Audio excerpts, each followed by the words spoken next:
Halo teman-teman, ketemu lagi bersama saya Ning dan Tias, dalam Markona. Mari kita ngobrol Pak Eda, Pak Pak Eda. Eda.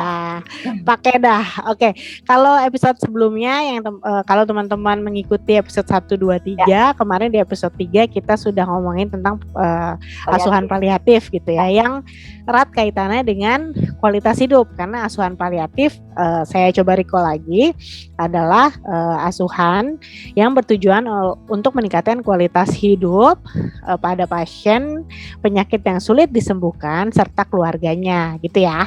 betul. Nah, kalau ketinggalan nanti bisa, ini ada linknya di atas ya, jadi bisa sambil diklik nih kalau belum nonton yang paliatif, biar nanti relate gitu ya. Jadi mungkin bisa nonton yang episode sebelumnya dulu gitu, Mbak. Oke. Ya, oke. Ngomongin tentang kualitas hidup ya, Mbak ya. Ya. Nah, kalau nih kita sambil lihat nih biar nggak salah. Jadi ada definisi dari WHO Ya. soal kualitas hidup. Apa sih yang dimaksud dengan kualitas hidup? Menurut WHO itu, kualitas hidup adalah persepsi individu mengenai posisi diri mereka dalam kehidupan pada konteks kebudayaan, dalam sistem nilai di lingkungan tempat tinggal mereka, dan juga terkait dengan tujuan, harapan, standar, serta kekhawatiran pribadi mereka. Jadi ini memang pribadi banget sih, spesifik, dan memang bisa berbeda, dan pasti berbeda sih satu dengan yang lainnya gitu. Makanya nanti mungkin bisa berhubungan juga asuhan paliatif itu ya berbeda-beda untuk setiap case by case gitu. Jadi memang harus diberikan assessment atau penilaiannya itu secara menyeluruh gitu supaya tahu apa sih sebetulnya yang diperlukan dan juga bisa membantu si pasien gitu, Mbak Ning. Oke, jadi benar-benar ya kalau misalkan kita sudah ingin melakukan pendekatan si asuhan paliatif ini, mau nggak mau, yang pertama adalah kita harus melakukan penilaian secara menyeluruh ya. Oke, karena ternyata yang tadi Tia sudah bilang, kualitas hidup ternyata persepsi individu mengenai posisi diri dan nilai diri yang berkonteks pada kehidupan dia ya, sistem nilai di lingkungan tempat tinggal, terus berkaitan dengan tujuan, harapan, standar, value, dan serta kekhawatiran si orang tersebut gitu ya. Karena merujuk pada hal itu, kualitas hidup itu berarti ada beberapa faktor ya. Beberapa aspek lah ya, ada aspek fisik, emosional, sosial, dan spiritual gitu. Mungkin kita bahas satu-satu ya, Mbak. Betul. Soal mulai dari fisik, yang paling gampang lah, kelihatan. Betul. Fisik itu apa aja sih? Misalkan contohnya energi, secara kelelahan gitu, capek, itu tuh bisa kelihatan dari fisik gitu. Ya. Terus sakit dan ketidaknyamanan, itu juga bisa tergambar kalau saat orang lagi sakit gitu, secara fisik bisa kelihatan. Terus terkait dengan tidur, kebutuhan tidur dan istirahat, itu juga untuk fisik gitu. Ya. Terus ada juga mobilitas atau kemampuan untuk berpindah tempat, itu juga bisa kelihatan secara fisik. Dan aktivitas rutin sehari-hari, itu terkait soal fisik. Nah, ini si aktivitas rutin sehari-hari ini berarti yang kemarin kita bahas itu benar-benar terkait soal fisik yang berubah karena diagnosa penyakit yang sulit disembuhkan itu ya. Kalau ini semuanya kelihatan ya, kayak energi dan kelelahan, dia terlihat kecapean, sakit dan ketidaknyamanan, pusing terus-menerus, sesak nafas, biasanya gitu ya. Atau terganggu dengan luka-luka yang ditimbulkan karena penyakitnya gitu ya. Tidur dan istirahatnya pasti kurang karena tadi kalau misalkan rasa sakit dan ketidaknyamanan itu pasti mempengaruhi tidur dan istirahatnya ya. Betul. Dan masing-masing orang sebenarnya mempunyai kualitas hidup yang berbeda gitu ya. Kalau lihat kualitas hidup di fisiknya ini yang paling harus tuh yang mana? Apa? Tidur kali ya gua. Kalau kurang tidur puyeng gua. Iya, sama ya. Maksudnya energi dan kelelahan intinya ya tidur gitu kan. Tidur benar ya. Oke. Itu lagi lalu ternyata ada aspek lainnya selain fisik itu adalah emosional gitu ya. itu terkait dengan body image dan penampilan. Ini kelihatan banget kalau pasien-pasien dengan penyakit sulit disembuhkan itu, atau kayak paling gampang aja pasien-pasien kanker gitu ya, pasti pada perawatannya kayak perubahan yang terjadi karena pengobatan gitu. Misal kalau kemo jadi botak atau menggemuk badannya, itu kan secara image, face ya. Betul. Secara image tuh ada perubahan yang sangat signifikan biasanya, dan itu kadang-kala berpengaruh ke tingkat emosionalnya dari para pasien gitu, Mbak. Terus lanjut perasaan negatif gitu, kayak ya gue apa sih gitu, minus, nggak bisa ngapa-ngapain kayak gitu-gitu ya, Mbak. Ya, benar. Terus perasaan positif juga ya, perasaan positif itu termasuk bagian dari emosional yang harus kita jaga gitu ya. Maksudnya kadangkala kalau misalkan pasien-pasien dengan penyakit sulit disembuhkan mempunyai perasaan positif itu, bukan kadangkala sih, seringkali meningkatkan kualitas hidupnya ya. Tapi tapi mereka tidak bisa berpikir positif secara sendirinya ya, karena kondisi mereka itu ibaratnya secara fisik kelelahan, secara mental pasti lelah juga gitu ya. Jadi memang butuh support system yang baik gitu ya untuk pasien itu sendiri. Ya. Terus ada juga kepercayaan diri, Mbak. Mungkin kayak yang soal body image tadi sih. Jadi dengan adanya perubahan-perubahan itu juga berdampak pada kepercayaan diri. Jadi malas ketemu siapa-siapa, gue nggak pede nih dengan kondisi kayak gini gitu, sangat mungkin terjadi. Terus terkait juga soal kemampuan untuk berpikir, terus belajar mengenai memori dan juga konsentrasi gitu selama kehidupan menjalani pengobatan. Terus aspek berikutnya apa, Mbak? Aspek berikutnya biasanya kita lihatnya aspek sosial ya, bagaimana si pasien dan keluarga ini mempunyai hubungan personal dia dengan orang-orang terdekatnya tuh seperti apa gitu ya. Adakah yang mengganggunya, adakah yang membuat kesel, adakah yang membuat dia kebingungan gitu ya. Kebingungan itu juga banyak aspeknya ya, kalau misalnya kita sudah berbicara dengan pasien ataupun pelaku rawat pasien-pasien dengan penyakit susah disembuhkan. Lalu tentunya dukungan sosial, bagaimana kita bisa membantu atau bagaimana kita bisa menilai dukungan sosial bagi pasien atau pelaku rawat itu membantu mereka untuk menjalani perawatannya gitu ya. Apakah mereka punya dukungan sosial atau enggak? Karena kalau misalkan tidak punya, ini yang harus kita assess, harus kita nilai nih di mana kita bisa membantunya gitu ya. Jadi lalu untuk supportingnya ya. Lalu untuk pelaku rawat atau pasien dewasa adalah aktivitas seksualnya. Seperti apa aktivitas seksual ini berpengaruh ketika seseorang didiagnosa sakit atau ketika seseorang menjadi pelaku rawat orang yang sakit, karena kebayang ya berapa jam di kesehariannya itu pasti mendampingi terus. Lalu tentunya ada sumber daya finansial. Ini juga kemarin sempat kita bahas ya di episode pertama ya kayaknya ya.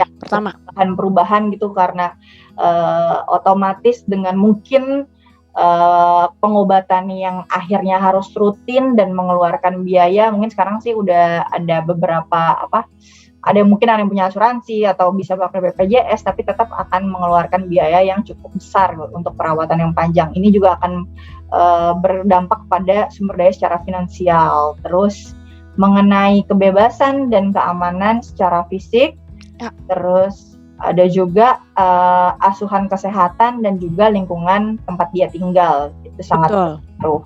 Benar. Kebebasan dan keamanan fisik ini lebih ke sebenarnya yang kita bahas di episode pertama ya, bagaimana menjadi pasien dengan penyakit sulit disembuhkan atau pasien dengan penyakit kronis atau pengasuhnya tidak lagi mempunyai kebebasan atau keamanan fisik yang sama seperti sebelum mereka mendapatkan diagnosa ini gitu ya. Asuhan kesehatan ini lebih ke bagaimana mereka mendapatkan support kesehatan ketika ketika si pasien ini atau malah pelaku rawatnya ini mempunyai masalah kesehatan akibat dari penyakitnya atau akibat dari mengasuh si pasien yang sakit ini gitu ya. Dan bagaimana lingkungan tempat tinggalnya juga bisa mendukung mereka dalam melakukan perjalanan yang panjang ini, kan gak kelar-kelar ya Lia. Iya benar. Agak ada yang tahu ini selesainya kapan gitu kan ya. Ya. Oke. Terus yang terakhir itu mengenai spiritual ya Mbak. Ya. Nah, ini juga banyak sekali yang ini bukan soal bukan soal agama sih.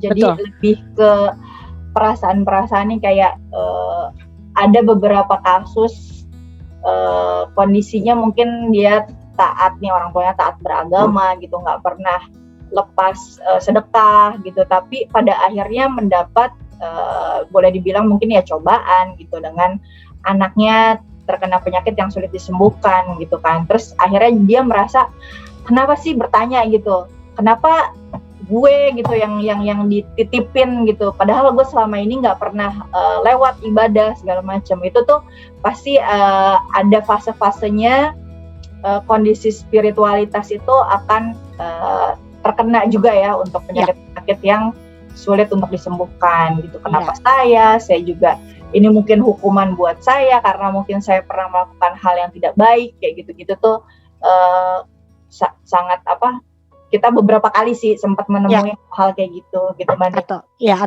Ataupun malah bukan hanya bertanya, cuma sudah sampai pada tahap marah ya. Ya, menyalahkan tanda kutip quotes unquote sang pencipta gitu ya. Kenapa mereka harus ada di posisi seperti ini gitu ya. Jadi aspek-aspek tadi tuh fisik, emosional, sosial dan spiritual itu merupakan aspek-aspek yang biasanya kita nilai, yang biasanya kita perhatikan ketika melakukan asuhan paliatif ya. Ya, untuk assessment ya. Betul, untuk melakukan penilaian gitu ya. Maksudnya kalau tidak secara profesional, secara kalau kita juga ibaratnya sering mengunjungi pasien dan melihat bagaimana pelaku rawatnya, kelihatan juga tuh ya fisiknya. Karena yang tadi disebutkan, apalagi fisiknya kelihatan banget ya. Fisiknya benar-benar kelihatan, emosional juga kelihatan, sosial juga mungkin sekali, 2 kali, 3 kali kunjungan kita bisa merasakannya, dan akhirnya spiritual itu bisa kita dapat setelah berkali-kali kunjungan gitu ya, dan konsisten ya, ibaratnya kita juga selalu memperhatikan gitu ya, karena balik lagi untuk membangun kualitas hidup pasien-pasien dengan penyakit sulit disembuhkan atau pelaku rawatnya membutuhkan konsistensi atau membutuhkan perhatian atau pendampingan yang intens ya. Betul. Karena kadangkala pasien-pasien ataupun pelaku rawat banyak perhatiannya di beberapa bulan pertama tuh. Betul. Ya. Kayak yang waktu itu kita bahas juga ya. Jadi awal mungkin banyak yang perhatian, tapi untuk detail-detail kecil itu biasanya munculnya setelah kita memiliki hubungan yang sudah cukup baik gitu kepada si pelaku rawat atau pasien. Jadi nggak bisa dengan serta-merta kita tahu nih sebenarnya masalahnya apa sih, kondisinya dia tuh sebenarnya gimana sih. Kadang tuh ya orang kalau misalkan apalagi kita belum kenal ya Mbak, itu kita tiba-tiba ujuk-ujuk datang terus nanya ya sampai lu gitu kan. Iya benar. Jadi memang perlu waktu dan juga ya ketelatenan juga sih untuk melihat hal-hal detail yang mungkin tidak diucapkan gitu Mbak, tapi dari gesturnya, terus dari mungkin dia sering ngelamun, terus dia yang muncul dari gerak-gerik lah, itu tuh mungkin juga bisa jadi satu pertanda yang tapi itu tidak boleh kita berasumsi. Jadi kita harus mengembalikan kepada mereka untuk mengkonfirmasi sebetulnya. Betul nggak sih ini yang sedang dirasakan? Betul nggak? Ini yang saya tangkap nih ibu kayaknya sedih nih. Betul nggak sih gitu. Jadi memang balik lagi soal kualitas hidup itu yang menentukan adalah pasien atau pelaku rawat itu sendiri. Jadi kita nggak bisa nih Mbak memberikan label, nih dia kualitas hidup yang tepat buat dia nih, ya ini memang lingkungan yang kayak gini yang dia butuhkan gitu. Benar. Jadi inget ya Tias, waktu dulu tuh memang karena ini sifatnya sangat pribadi gitu ya, kadangkala kalau kita menawarkan satu bantuan gitu ya, ibaratnya seperti semisal nih kadangkala kita menawarkan si pelaku rawat untuk sebentar istirahat pulang ke rumah gitu ya. Nah itu kadang ada yang menyambut baik, namun kadang ada yang nggak mau gitu ya. Mending gue di rumah sakit gitu ya. Bener, karena ada itu balik lagi harus ditanyakan gitu. Jadi jangan berasumsi, jangan tahu-tahu gue tahu lu capek, ya udah lu pulang aja, nggak gitu caranya gitu ya. Ada baiknya kalau misalkan bertanya ulang atau bertanya kembali kepada pasien atau pelaku rawat apa sebenarnya yang mereka butuhkan gitu ya. Ibaratnya wah ini ya karena belum tentu maksudnya yang terbaik buat kita tuh yang tepat untuk mereka. Benar.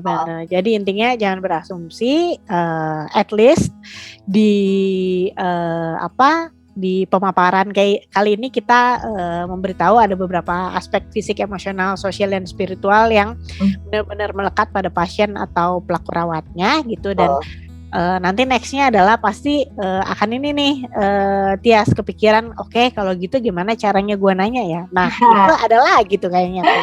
Ini sulit nih, hal yang akan dihindari gitu. Iya. Repot. Ya memang ada, akhirnya kita belajar juga sih. Ternyata segampang itu ngomong sama pasien atau ngomong sama pelaku rawat dalam kondisi yang serba tidak pasti gitu. Betul. Salah ngomong gue entah sotoy atau ya kalau nggak dijitak. Dan itu pun ya ternyata komunikasinya juga ada tingkatannya ya. Betul. Oke, berarti kita ada lagi nih ya. Ya. Jangan lupa. Nanti episode berikutnya kita akan tentang komunikasi ya Mbak. Benar, komunikasi dalam asuhan paliatif gitu ya. Bukan balik lagi kita ngobrolin ini bukan hanya untuk pelaku rawat gitu ya.